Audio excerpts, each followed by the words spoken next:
Hey, bienvenue sur Tang, le podcast de Miss Romy. Ici, nous parlons de tout, d'actualité. Et aujourd'hui, nous allons parler d'un sujet assez sensible. Il s'agit des parents toxiques. Et quand je dis parents toxiques, je ne parle pas seulement de papa, maman. Non, je parle des tantes, des oncles. En tout cas, toute personne ayant le même son que toi. Ils font partie de ta famille. Et j'ai décidé de parler de ça parce que récemment, j'ai eu à vivre un truc et je me suis rendu compte que franchement, il y a parents et parents. On va commencer par lesquels même. On va commencer par les parents qui ont l'impression qu'ils ne sont pas parents en fait.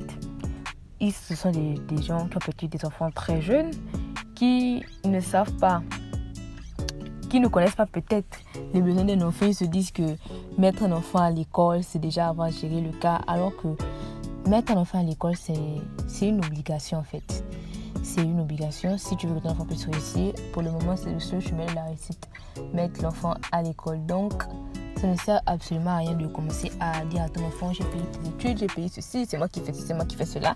Alors qu'en tant que parent, dans les actes, ça ne suit pas en fait. Ça ne sert absolument à rien. Ensuite, on a les parents juste qui sont chiants. Je ne sais pas si c'est de la jalousie qu'ils ont envers leurs enfants, mais ils ont cette tendance à soit comparer leurs enfants ou soit à se comparer à leurs enfants en mode moi à ton âge je faisais ci, moi à ton temps, mais c'est à ton temps, c'est à ton âge, tu faisais ce que tu pouvais. Moi c'est à moi aussi, j'ai mes réalités à mon temps et à mon âge que toi tu n'as pas. Et j'avais ouvert une parenthèse qu'aujourd'hui, nous, la nouvelle génération, je parle peut-être de 1990 jusqu'en 2004. Ouais, jusqu'en 2004. 2004-2005. On va dire jusqu'à cette partie-là. On va même dire que c'est toute la nouvelle génération en fait. Nous sommes constamment exposés à la réussite. Avant, c'était rare de voir les gens réussir. Bon, on va pas dire que c'était rare, mais c'était pourtant facile en game. Alors qu'aujourd'hui, tu as un jeune homme de 25 ans qui a déjà, on va dire, réussir sa vie, c'est trop dire, mais qui a une certaine aisance financière que toi, à 30-40 ans, tu n'as pas.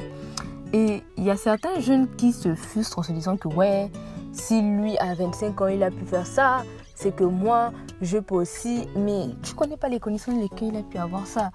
Et il y a des métiers, qu'on le veut ou non, tu décides d'être pilote, mais forcément, je ne sais pas, à 25-26 ans, tu auras une certaine stabilité financière qu'une personne lambda qui fait un taf comme, je ne sais pas, secrétaire n'aura pas, parce que déjà, c'est un métier, c'est pas un métier rare. Il y a beaucoup de secrétaires, ce qui fait en sorte que on va pas te payer, je sais pas, un prix extraordinaire, alors qu'on peut trouver une secrétaire à chaque coin de rue. Je pense que vous voyez ce que je veux dire. Et il y a ces parents-là, franchement, qui savent pas que déjà, aujourd'hui, c'est très facile. C'est très facile d'avoir l'argent. Très, très facile. Et c'est pas toujours des bonnes façons. Mais quand vous voyez certaines personnes se priver de faire certains trucs parce qu'ils veulent réussir dignement, il s'agirait souvent de doser les paroles. Parce qu'il y a des parents qui disent souvent des choses à leurs enfants. Tu te demandes, est-ce que c'est la concurrence ou c'est quoi en fait? Parce que pour un parent qui est censé m'aimer, tu peux me dire certaines dingueries. Et ensuite, on va parler des parents juste toxiques en fait. Juste eux, tu sais pas ce qu'ils ont, surtout dans le cadre là où c'est pas ta mère ou c'est pas ton père. Souvent, ils n'ont pas cet élan de se dire que bon, c'est pas mon enfant, certes, mais je veux m'occuper de lui comme c'était mon enfant. Déjà, par moment, soit la personne va plus s'occuper de ses enfants que le toi, on va dire le neveu ou la nièce ou l'étranger.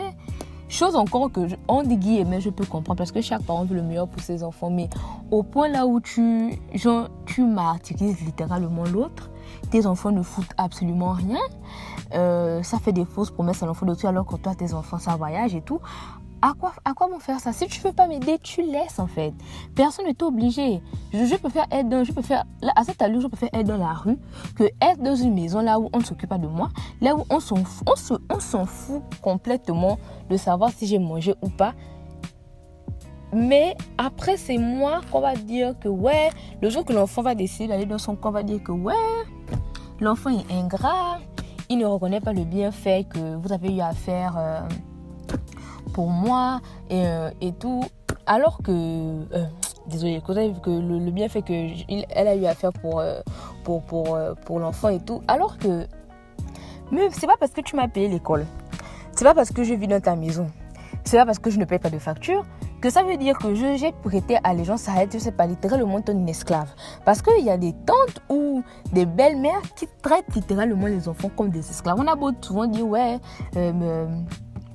souvent les belles-mères, souvent les beaux-pères. Bah non, souvent même les personnes les plus méchantes, ce sont les tantes, les oncles. Tu envoies ton enfant chez ton frère, il va violer ta fille. Ou bien ton fils qui habitait, qui apprenait dans une école privée, il va mettre ton enfant dans une école publique. Et vous savez qu'au Gabon, l'école publique, c'est la Java en fait.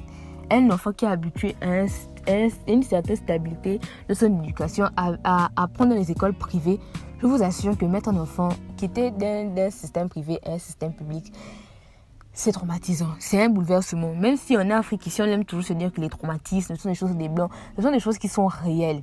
Vous ne pouvez pas enlever un enfant dans un certain confort et le jeter littéralement dans une Java et se dire qu'il ne va pas changer. Il va forcément changer. Il va forcément changer. Ou encore l'exemple d'une tante qui va récupérer l'enfant de son frère ou de sa sœur et puis qui va faire vivre la misère à l'enfant. Encore la belle-mère, je me dis, on va dire c'est compréhensible dans le sens où ce n'est pas son enfant, ce n'est pas son sang. Elle peut faire ce qu'elle veut, on s'en fout. Elle ne te doit absolument rien. Mais ta tante ou ton oncle, déjà vous avez le même sang. Ce qui veut dire que quelque part, tu es son enfant que tu le veux, non. Parce que si un jour ton daron décide de dire que ouais, c'est pas mon enfant, on peut faire un test ADN par rapport avec le sang de sa soeur, avec le sang de son frère. Ça veut dire que quelque part, tu es son enfant en fait. Tu es son enfant. Mais vous pouvez tomber sur des dingueries, des oncles et des tantes qui foutent la merde. Mais vraiment qui foutent la merde dans la vie des gens. Ok, tu veux le meilleur pour tes enfants. On ne va pas t'interdire de vouloir le meilleur. Ça, on ne peut même pas un peu t'interdire. Mais au point là où tu détruis psychologiquement l'enfant d'autrui, juste parce que on sait même pas, juste parce que on sait même pas en fait c'est quoi le but, juste parce que tu veux juste être méchant, parce que c'est juste de la méchanceté gratuite. Parce que à quel moment, toi en tant que oncle ou en tant que tante, ça te fait plaisir de voir ton neveu, je sais pas quoi, ne pas apprendre, ne pas réaliser ses objectifs, alors que toi tu sais très bien c'est quoi ses objectifs, ça ne te fait absolument rien. C'est que quelque part, tu es maudite. Ou je sais pas, tu es peut-être un peu schizo. Genre, je sais pas c'est quoi le problème que tu as dans ta tête, mais tu n'es pas normal. Tu es un peu malade en fait. Il n'y a pas à faire ça. Vous empoisonnez la vie de vos enfants.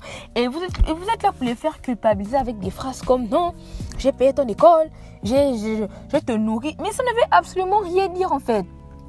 Si tu ne veux pas le faire, tu laisses. Parce que ça ne sert à rien, tu me maltraites matin, midi, soir.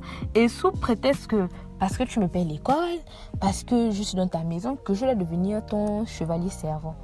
Et il y a même d'autres qui déscolarisent les enfants des autres pour qu'ils deviennent leurs ménagères, pour qu'ils deviennent leurs chauffeurs, juste parce qu'elle considère que je t'ai payé l'école et puis tu n'es pas mon enfant. Donc je fais de toi ce que je veux. Mais c'est dur. Genre, c'est compliqué. Et il y a encore un autre cas, le cas, on va dire, un peu plus spirituel, là où le père et la mère sont chrétiens et puis l'enfant, on va dire, est dans tout ce qui est traditionnel, tout ce qui est tradition. Quand l'enfant grandit dans ce genre de cadre, c'est dur. Parce qu'il faut savoir que, bon, parce que ça, c'est un peu mon cas.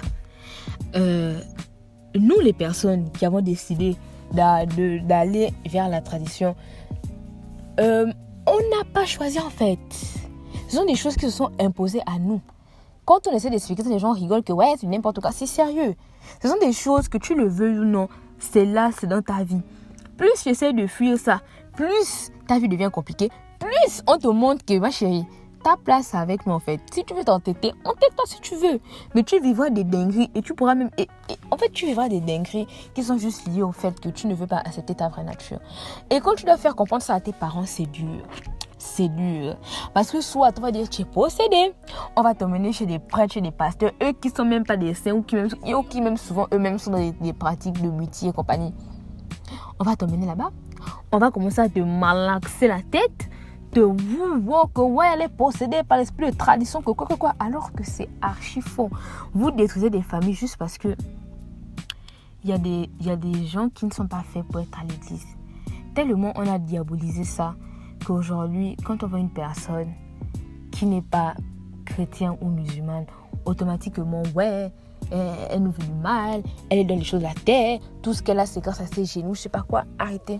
Avant toute chose, nous sommes africains. Et c'est dommage, genre, c'est vraiment dommage.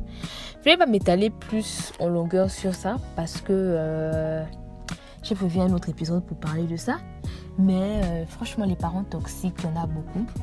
Il y a des parents qui poussent leur enfant à se prostituer parce que on ne fait pas un enfant parce qu'on s'ennuie. On ne fait pas un enfant parce qu'il faut faire un enfant. On ne fait pas un enfant pour correspondre aux standards de la société. Parce qu'un enfant, ça demande de l'attention, ça demande beaucoup de choses. Et quand toi, en tant que parent, tu viens juste pondre un enfant et t'attendre à ce qu'il puisse absolument de demain après demain travailler et te donner un tiers de son salaire. Mais je suis désolée, si tu as eu des comportements merdiques, moi je ne me vois pas en train de venir travailler et puis venir te donner mon argent en fait.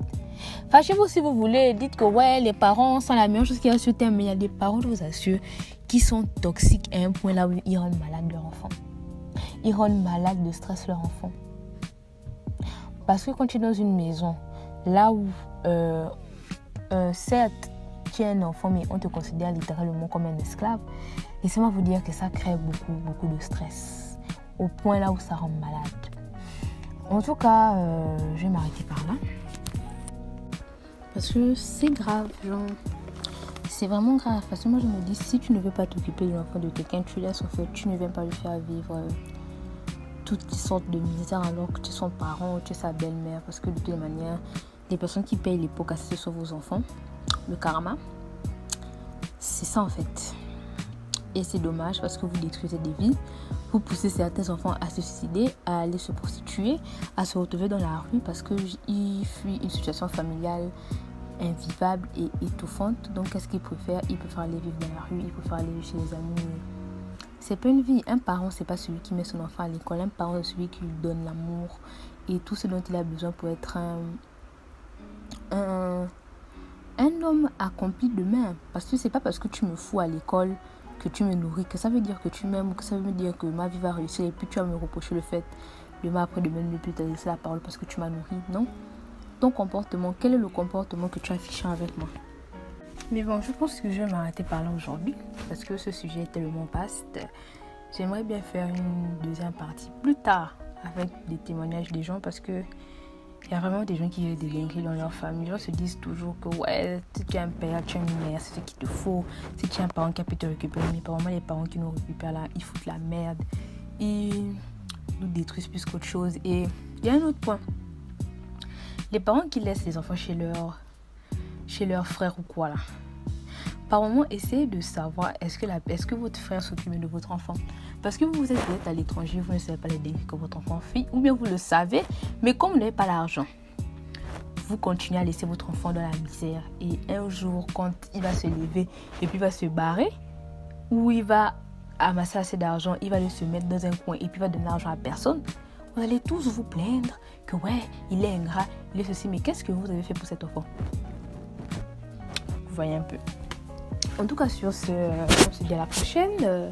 Prenez soin de vous. Et n'hésitez pas à me dire ce que vous en pensez dans les commentaires parce que c'est un sujet assez triste. Parce qu'il y a beaucoup de gens qui vivent des dingueries, je vous assure, il y en a beaucoup. Sur ce, franchement, prenez soin de vous et puis bisous.